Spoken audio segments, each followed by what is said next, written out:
une donnée que je découvre avec ce travail de directeur de collection, c'est l'importance de la forme. C'est-à-dire que, je pardonne plus facilement, on va dire je pardonne, en tout cas j'arrive plus facilement à adhérer à un manuscrit peut-être pas très original, qui a pas une idée extrêmement forte, mais qui est bien écrit, qui est bien mené, plutôt que le contraire.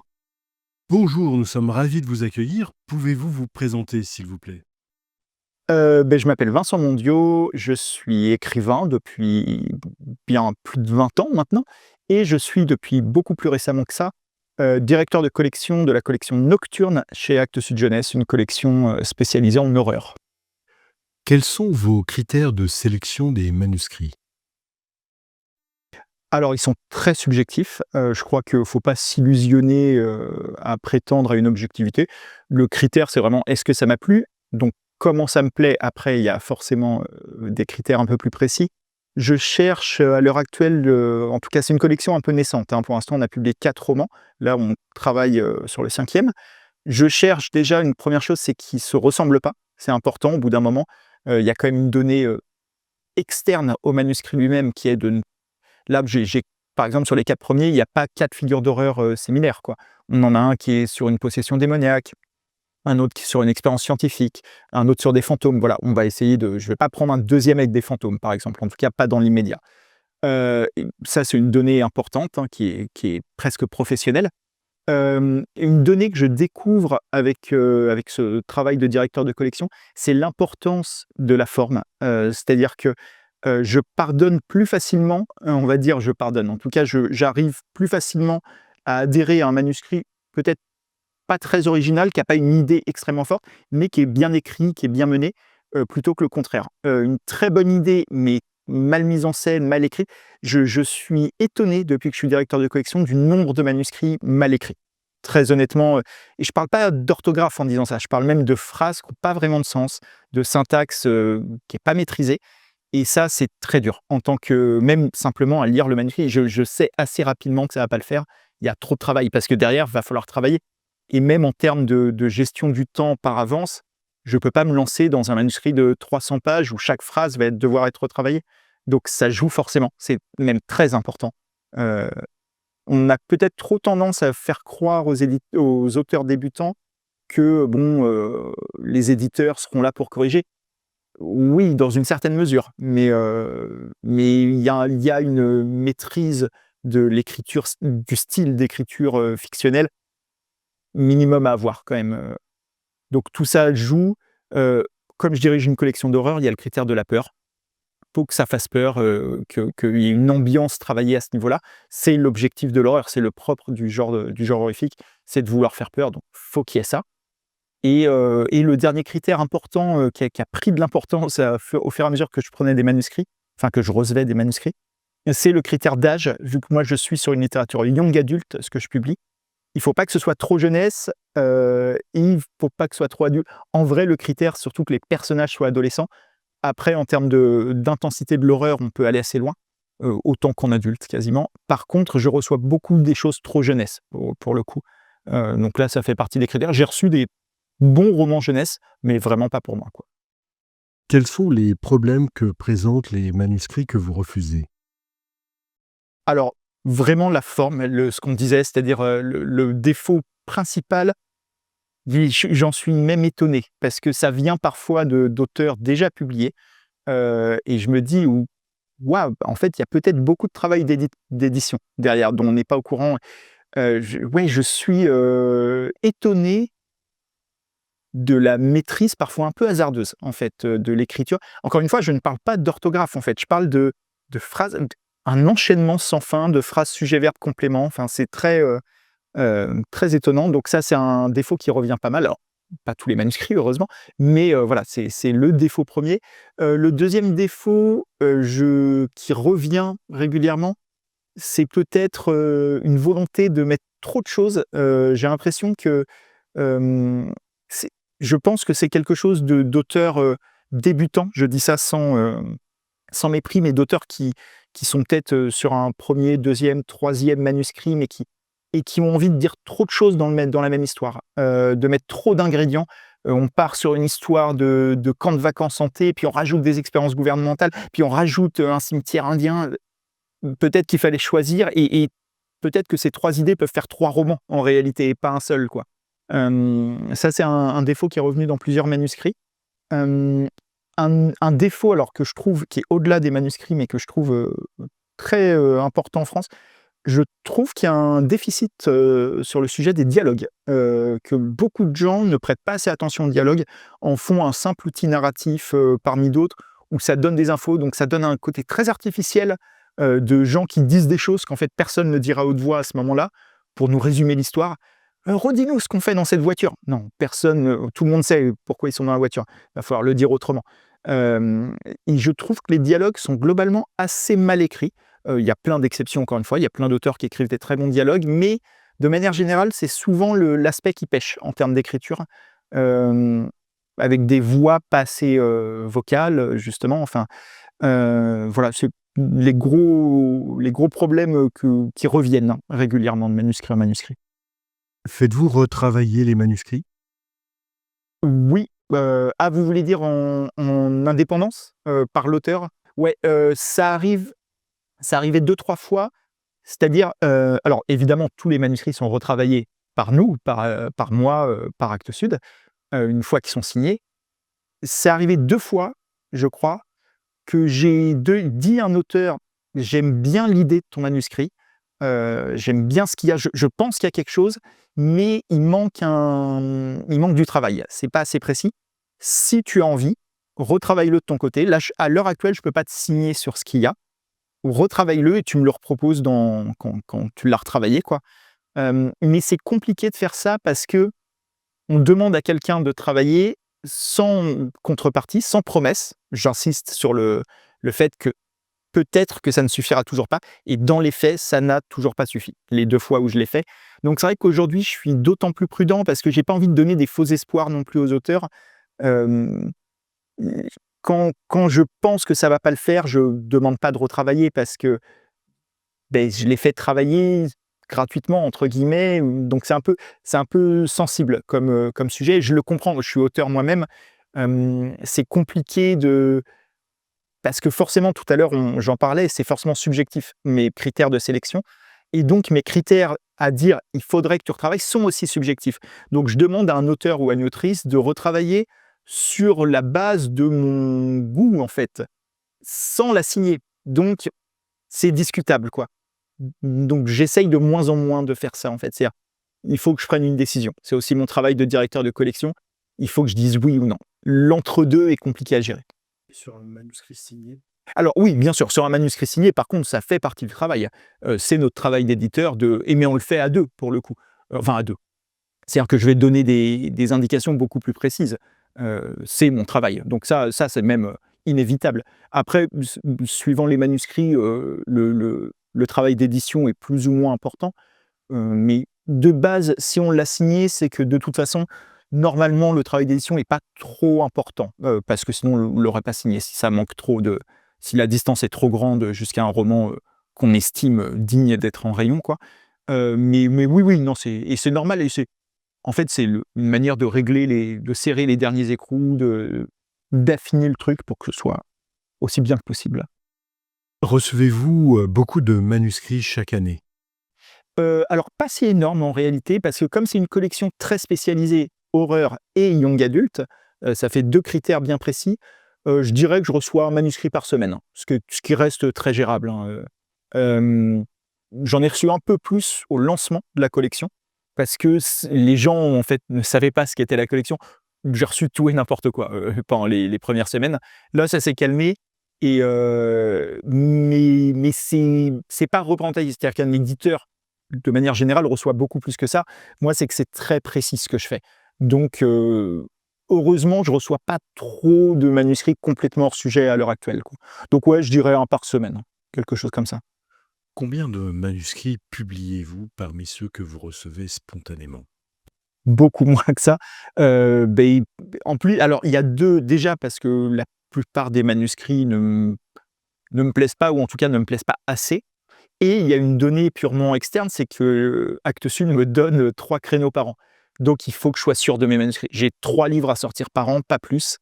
Donc dès que j'ai un doute, je retiens pas. Donc voilà, j'en retiens 3 par an. C'est ça l'objectif. Hem, donc forcément, ouais, c'est dès que c'est entre 2, ben en fait, probablement que ça va pas le faire, quoi. Quel serait votre conseil à ceux qui veulent vous envoyer un manuscrit? Je conseille le premier conseil, c'est d'avoir lu au moins un livre de la collection, pour être sûr de comprendre ce que je cherche en termes de degré d'horreur, de tranche d'âge, de voilà. Être sûr que je suis le bon éditeur pour ce que vous avez en tête.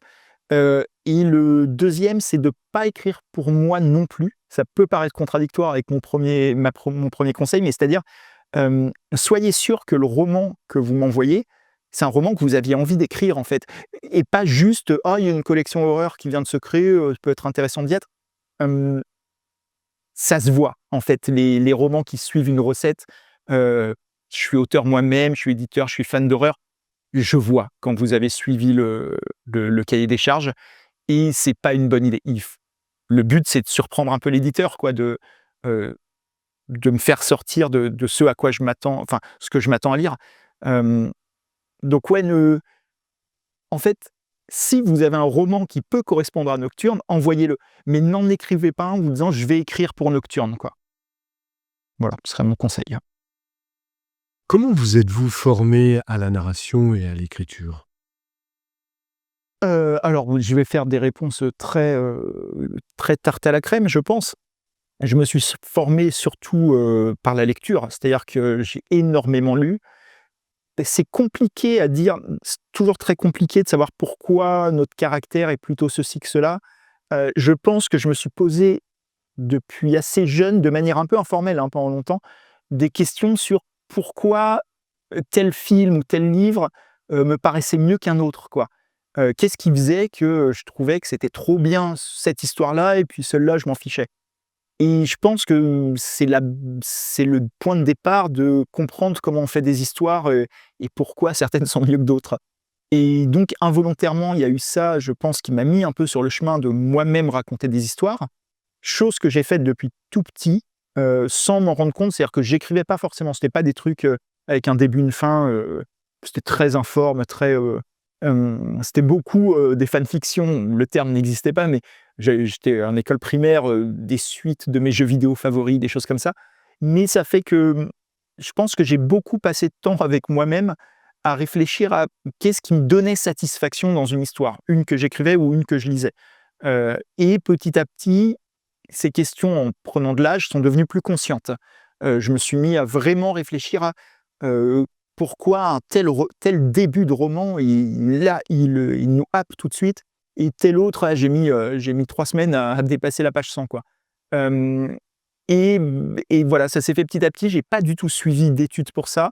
Il y a eu un livre, qui a fait, figure quand même de bascule, où je suis devenu, vraiment, il y a eu un avant-après, c'est-à-dire que je suis devenu beaucoup plus sérieux dans mon écriture après la lecture de ce livre. C'est «Écriture» de Stephen King.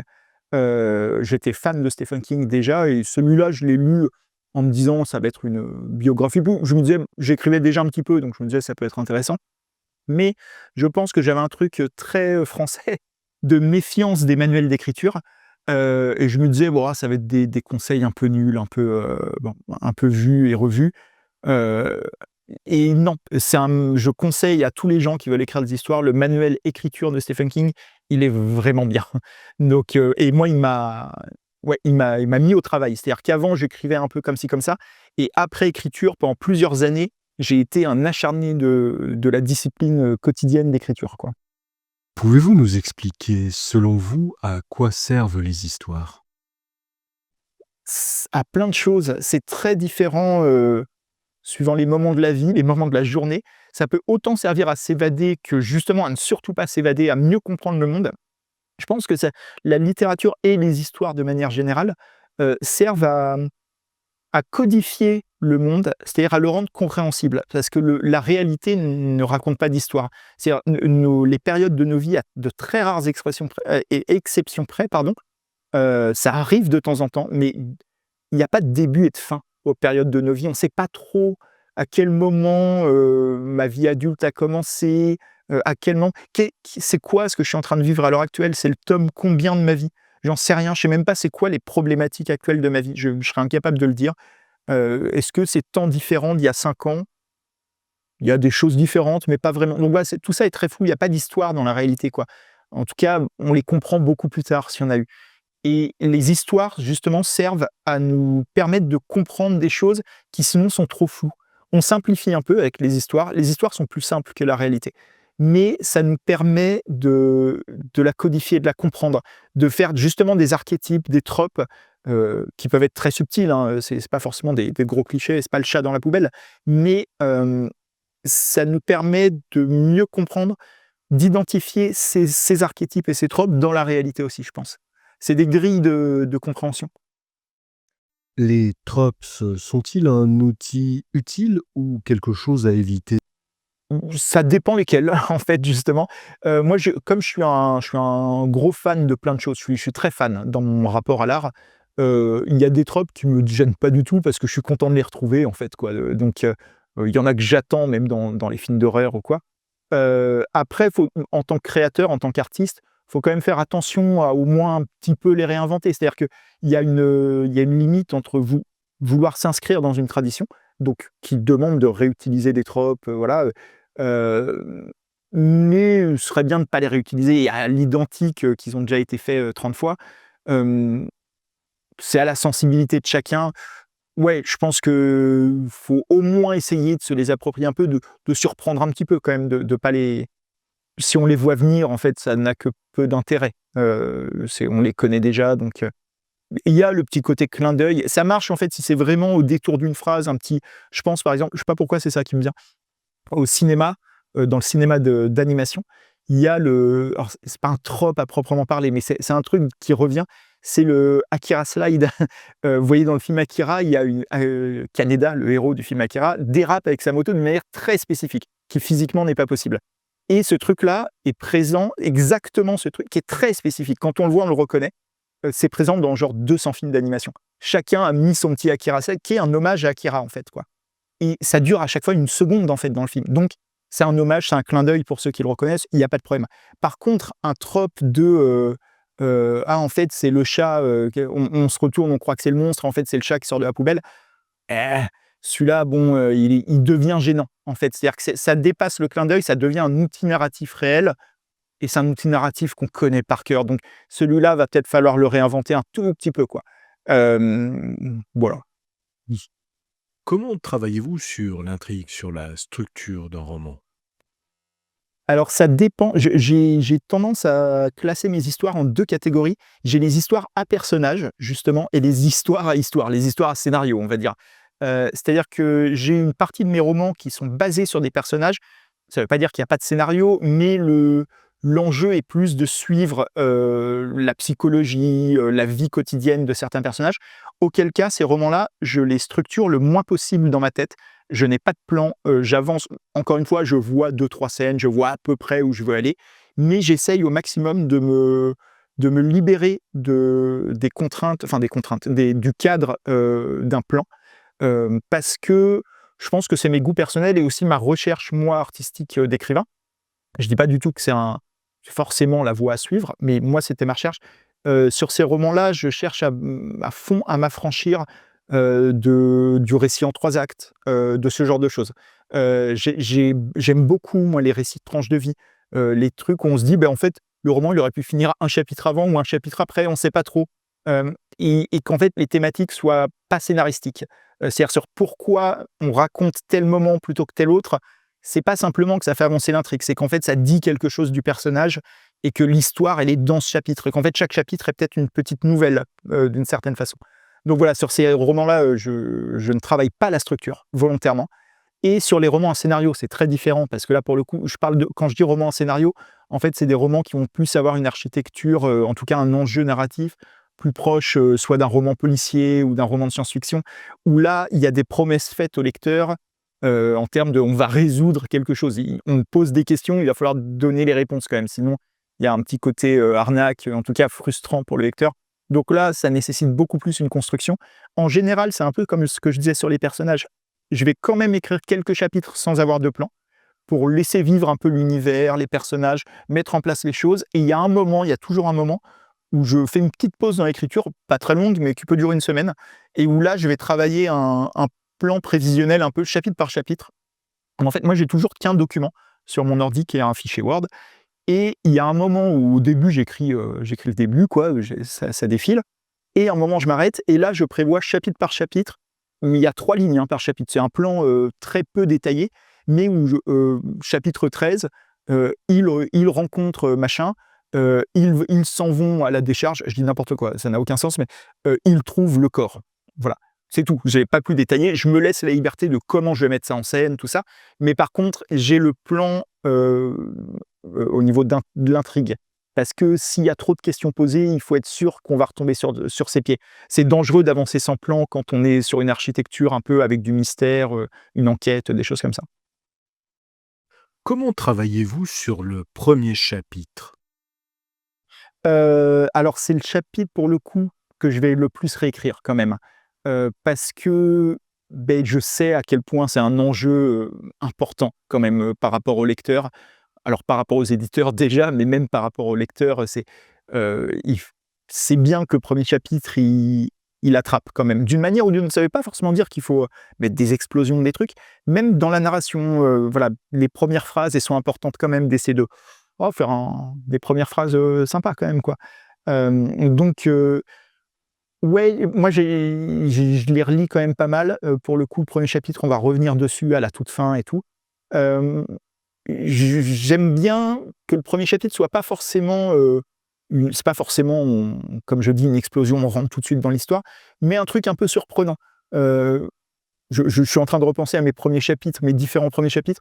Souvent, il va y avoir un truc dans les dialogues, on comprend tout de suite qui sont les personnages, alors qu'ils sont en action, ils sont, in situ quoi, mais de d'avoir des échanges très enlevés, tout de suite, ça va parler d'un truc complètement débile, mais qui nous permet de dire: «OK, on a une bande de personnages très étranges, qui parlent de choses improbables, qui n'ont rien à voir avec le scénario qui va venir, mais qui nous permettent de plonger immédiatement dans les interactions de ces gens-là».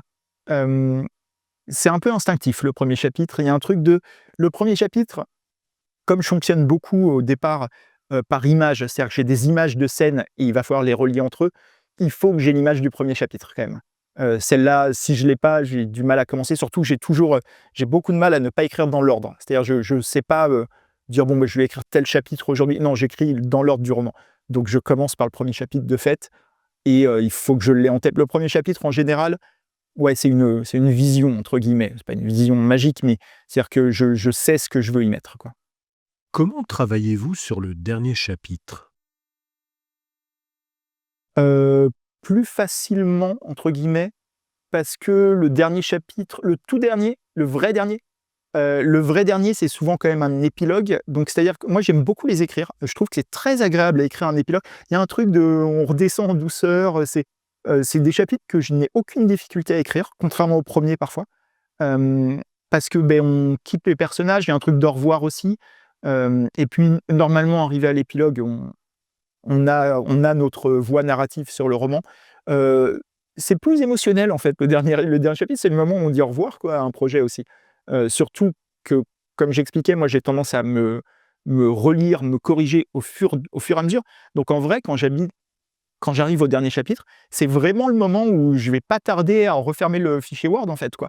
Donc c'est un moment où je fais mes au revoir, je profite moi du dernier chapitre. C'est un moment très agréable pour moi, agréable, un peu doux amer, mais donc je me laisse un peu porter sur le dernier chapitre, c'est presque un chapitre que j'écris pour moi. Je suis en train de le réaliser avec votre question, mais c'est un chapitre de ouais, il est pour moi celui-là un peu.